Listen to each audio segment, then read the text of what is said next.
हिमालय द्वारा विवाह के लिए लग्न पत्रिका प्रेषण, विवाह की सामग्रियों की तैयारी तथा अनेक पर्वतों एवं नदियों का दिव्य रूप में सपरिवार हिमालय के घर आगमन। नमस्कार, हर हर महादेव। हम पढ़ रहे हैं शिव महापुराण रुद्र संहिता पार्वती खंड।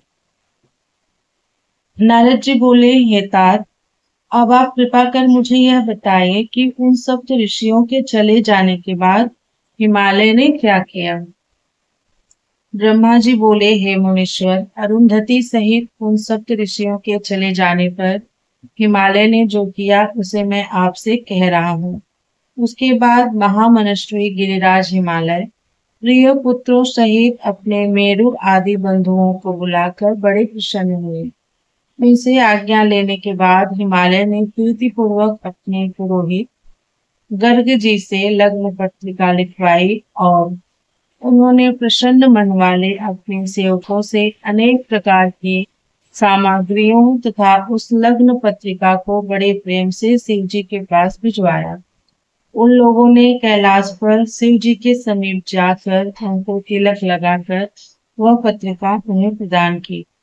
भगवान सदाशिव ने उन लोगों का विशेष रूप से यथोचित सम्मान किया और प्रसन्नता पूर्वक वे सभी लोग हिमालय के पास लौट आए। हिमालय भी शिव जी के द्वारा विशेष रूप से सम्मानित हुए। हर्षित लोगों को देखकर मन ही मन अत्यंत प्रसन्न हो गए। तत्पश्चात उन्होंने भी अनेक देशों में रहने वाले अपने संबंधियों को बड़े प्रेम के साथ सुखदायक निमंत्रण भेजा।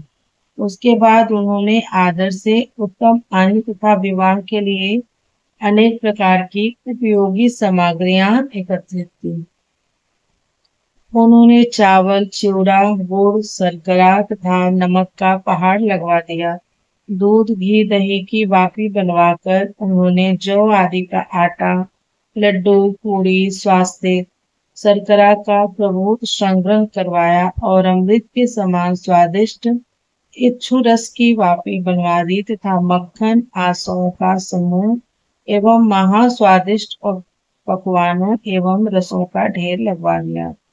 शिव जी के गणों तथा देवताओं के लिए हितकारक अनेक प्रकार के व्यंजन, वस्तुएं तथा अग्नि से पवित्र किए गए अनेक प्रकार के बहुमूल्य वस्त्र, नाना प्रकार की मड़ियां, रत्न, सुवर्ण तथा चांदी, इन द्रव्यों को तथा अन्य वस्तुओं को विधि पूर्वक एकत्रित करके गिरिराज ने मंगलदायक दिन में मंगलाचरण प्रारंभ किया। पर्वतों की स्त्रियां पार्वती का संस्कार करने लगीं। वे स्वयं अनेक प्रकार के आभूषणों से सुसज्जित होकर प्रसन्नता पूर्वक मंगलाचार करने लगी। नगर में रहने वाली द्विज स्त्रियां भी प्रसन्न होकर उत्सव तथा मंगलाचार के साथ अनेक प्रकार के लोकाचार करने लगे। हिमालय भी प्रसन्न चित्त होकर प्रेम के साथ समस्त मंगलाचार कर बंधु वर्गों के आने की प्रतीक्षा करने लगे। इसी बीच निमंत्रित उनके सभी बांधव अपनी स्त्रियों, पुत्रों तथा सेवकों सहित प्रसन्नता पूर्वक वहां आ गए। हे देवर्षि, अब उन पर्वतों का आगमन आदर पूर्वक सुनिए। मैं शिव जी की प्रीति बढ़ाने के लिए संक्षेप में इसका वर्णन कर रहा हूँ। सबसे पहले सर्वश्रेष्ठ था श्रीमान देवालय नामक पर्वत सुंदर वेश से अलंकृत होकर दिव्य रूप धारण कर अनेक प्रकार के रत्नों से देदीप्यमान अपने समाज तथा कुटुंब के साथ अनेक मणियों तथा बहुमूल्य रत्नों को लेकर हिमालय के यहाँ पहुंचे। संपूर्ण शोभा से संपन्न मंदराचल भी अनेक प्रकार के उत्तम उपहारों को लेकर अपनी स्त्री तथा पुत्रों सहित हिमालय के पास गए। उदार बुद्धि वाले तथा दिव्यात्मा अस्ताचल पर्वत में महान शोभा से युक्त हो विविध प्रकार की भेंट सामग्री लेकर प्रसन्नता पूर्वक हिमालय के निकट आए। उसी प्रकार हर्षोल्लास से समन्वित उदयाचल जी सभी प्रकार के उत्तम रत्न तथा मणियों को लेकर अति उत्तम परिवार के साथ आए। मलयाचल भी आदर पूर्वक अत्यंत दिव्य रचना से युक्त हो बहुत सी सेना तथा परिवार सहित हिमालय के यहाँ आए। हे तात, दरदर नामक पर्वत भी प्रसन्न हो अपनी पत्नी के साथ महान शोभा से युक्त होकर हिमालय के घर शीघ्र पहुंचे। निषद पर्वत भी प्रसन्न चित्त होकर अपने परिवारजनों के साथ हिमालय के घर आए। मलयाचल भी आदत पूर्वक अत्यंत दिव्य रचना से युक्त हो बहुत सी सेना तथा परिवार सहित हिमालय के यहाँ आए। एतात दरदर नामक पर्वत भी प्रसन्न हो अपनी पत्नी के साथ महान शोभा से युक्त होकर हिमालय के घर शीघ्र पहुंचे। निषद पर्वत भी प्रसन्नचित होकर अपने परिवारजनों के साथ हिमालय के घर आए।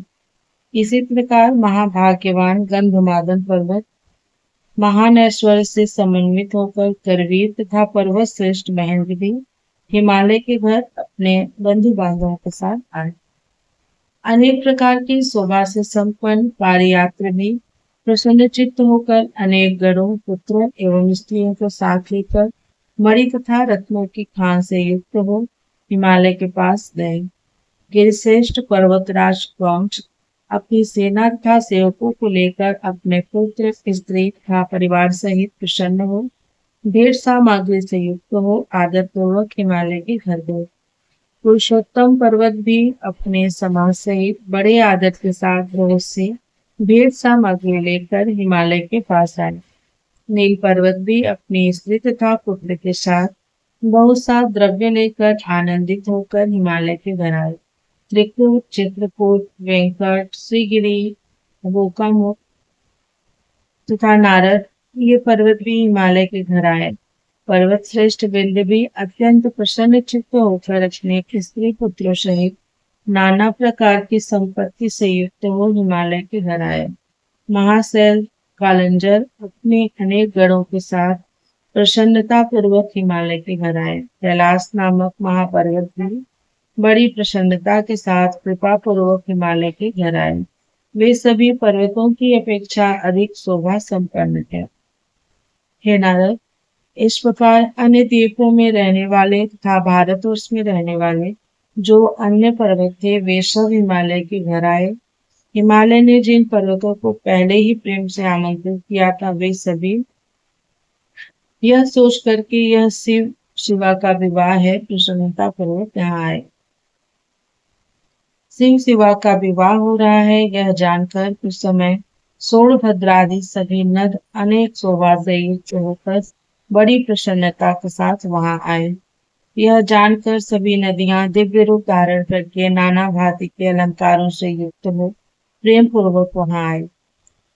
यह जानकर गोदावरी यमुना ब्रह्मास्त्री तथा वेलका हिमालय के यहाँ आए।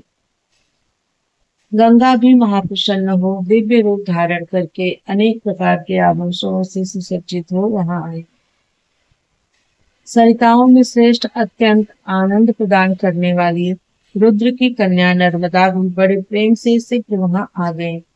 उस समय हिमालय के यहाँ आए हुए उन सभी लोगों से वह दिव्य तथा सभी शोभा से युक्त पूरी भर गई।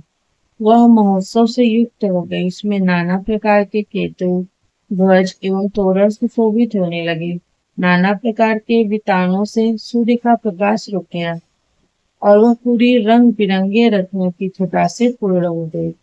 हिमालय ने भी प्रभु आदर के साथ अत्यंत प्रेम पूर्वक उन स्त्रियों तथा पुरुषों का यथोचित सम्मान किया। उन्होंने सभी लोगों को अलग अलग उत्तम स्थानों पर निवास प्रदान किया और अनेक प्रकार की सामग्रियों से इन्हें पूर्ण रूप से संतुष्ट किया। इस प्रकार श्री महापुराण के अंतर्गत द्वितीय रुद्रशैलता के तृतीय पार्वती खंड में लग्न पत्र संप्रेषण सामग्री संग्रह शैलागमन वर्णन नामक 37वां अध्याय पूर्ण हुआ। प्रियम शंकरम सर्वनाथम नमामि। हरे नमः हरे नमः हरे नमः हरे नमः। ओम नमः पार्वती पते हरे हरे महादेव। मिलती हूँ अब आप लोगों से शिव महापुराण के रुद्रशैलता पार्वती खंड के अगले अध्याय।